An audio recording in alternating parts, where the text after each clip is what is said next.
Somehow with that, nakaintindi, nakaunawa naman sila at merong ilan na tumulong talaga. Like Undoy, Piping, etc.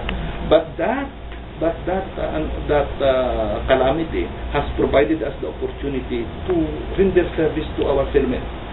Sa tulong ng ITUC Asia Pacific at saka ng ating brothers and sisters from Rainbow Japan, yung kanila ang Japan Trade Union Council, ay nakapag-conduct tayo ng malalaking medical missions.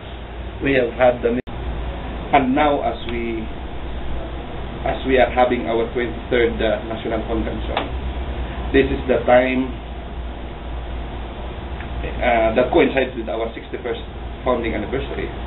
It is the time to remember the past, to celebrate the present, and to build for the future.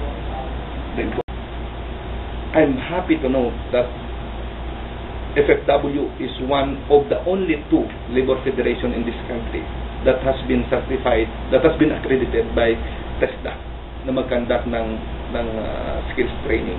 So, ang FFW in last 3 years has been involved in the conduct of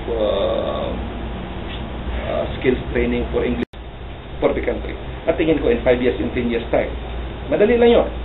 Magkakaroon tayo, ma-achieve din siguro natin yung level of tripartism na inabot ng Singapore. Nevertheless, siguro magtataka ang karamihan, bakit may FFW walang foreign funding? At yet, sa lahat ng activities ng ILO, sa lahat ng activities ng Department of Labor and Employment, even malalaking affairs ng employers group, bakit FFW ang naiimbita?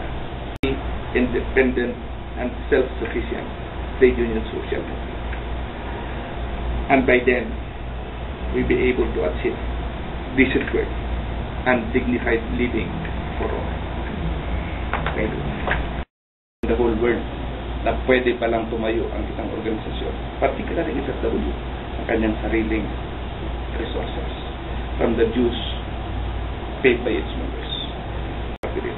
So I'm very optimistic by 2013, FFW will be meaningfully participating in the party elections.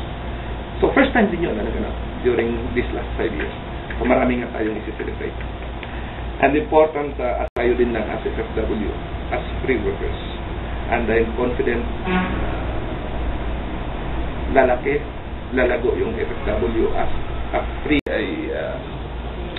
I became a lawyer and I was elected as president of FFW, and I have to prove na kaya kong igapang ito whatever at all costs. Even to the extent of, I needed to say this, but even to the extent of using my personal funds, just maigapang ito.